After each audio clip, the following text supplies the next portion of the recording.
What's up, YouTube? Thanks for watching last week's episode of the BJJ vlog. I hope you find it useful, liked it, of course. And the reason to make the vlogs is to help you guys. And as you have seen, the last few weeks, last few episodes have been about kind of the same object, relating to sparring, how to improve your game, how to roll during warm-up, 50-50% sparring, how to learn from each other with different levels. And this week, we're going to talk to a subject that also relates to it. By the way, this week's episode is going to be a little bit shorter. It's a busy week, a lot of preparations for the EGGF camp and the Hicks and Gracie Cup. So if you haven't signed up for the cup, please do so. There's also a Hicks and Gracie seminar, so just taking this opportunity to make some extra promotion to the vlog. What we're going to talk about is how hard should you apply a submission. And I think this one is very important to white belts, but I also see, some blue and purple belts rolling really, really hard. That's okay, rolling hard, but let's say you catch an armbar. How hard do you gonna pull that arm, right? And a lot of times in training, no matter how many times I say it, I see people going for an armbar like they want to break it. So just grabbing the arm and just boom, falling back without any, sense of what might happen if, the guy doesn't tap on time or isn't able to tap, or even if you fall down and it's a really tight armbar. So that's some pretty serious danger in there. A guy or girl can break his or her arm, right? The same thing goes with foot locks. And I know foot locks is something that, and leg lock is something that's applied more to higher level.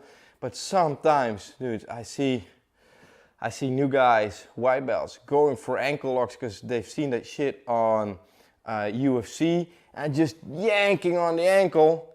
Man, if you do that, you don't have any sense at all. So depending on the rules in your academy, you can or cannot do foot locks, toe holds, and that kind of stuff.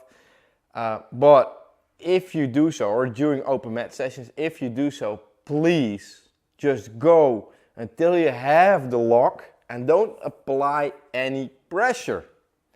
So, and that's exactly the answer you have right there to, how hard should you go for an armbar or a foot lock. Just go until you have the control, basically. Don't try to stretch the joint to make the other one tap. That's not really necessary. Okay, the person can escape. Yeah, sometimes you have those wild people, they just start rolling and doing and stuff like that, and they think they escaped. Then take some time and explain what you just did. Not only is it a safer environment, but also it helps, learning from each other. Basically what we've been talking about the last few weeks. But please, if you catch someone's arm, and this is something I always have to explain to the new guys, and of course makes sense. If you stretch someone's arm, this doesn't hurt. This doesn't hurt.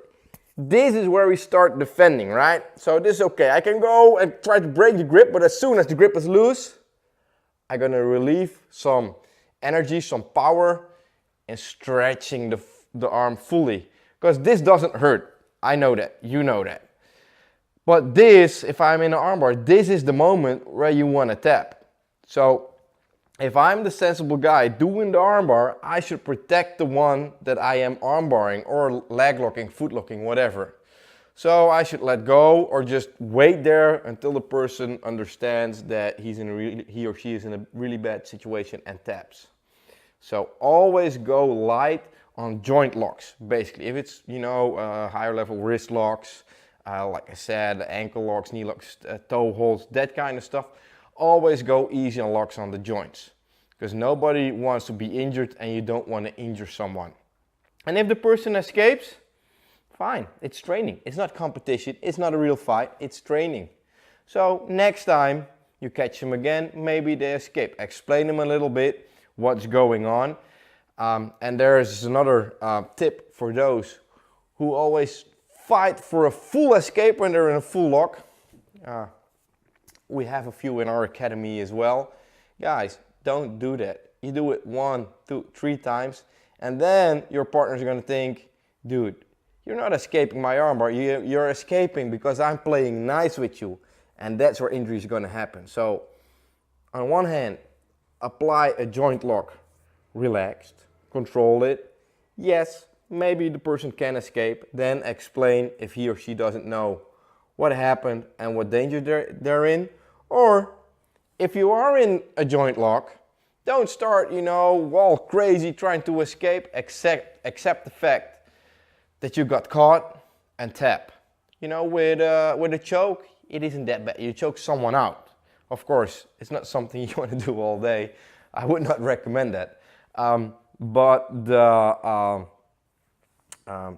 damage that's done there is not so heavy as if you overstretch a joint. You cannot train for a few weeks and with a proper choke and you pass out. Maybe you have a little bit of a headache. I always compare it to a night drinking. That's not good for you.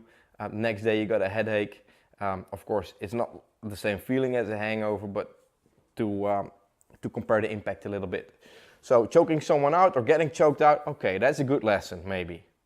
I'm not saying you should do that, but that's not so bad in my opinion as getting a full stretch on your arm and maybe ripping, some of the muscles in there, or even worse, breaking an elbow. Guys, please take care of each other. It's my responsibility as an instructor to share it with my students, to let them know, but I feel it's my responsibility as well to share it in the vlog, because maybe, I'm sure your instructor tells, but maybe you guys aren't really aware of the danger that's in it, and you go to an open mat, and you think it's okay to go full on for an armbar and try to, really go until it breaks, or you don't realize that you're doing that. So take care of each other, especially if you're in preparation for a tournament. You want to go hard, you want to roll hard, but go easy on, the full locks on the joints. I hope, this makes sense to you all, and that you'll be able to do a lot of arm bars, leg locks, and I know what kind of techniques you all like, but please, be careful with it. And basically that's, what I want to end today's vlog with. So I hope you liked it. Don't forget to leave a comment and share it, because sharing and commenting really helps this channel grow. And that's basically what I want to ask you guys. Share, like, and leave a comment. And I see you guys next week. So for now, enjoy the weekend. It's going to be beautiful weather here, so enjoy it. And I hope to see you all next week. Bye-bye.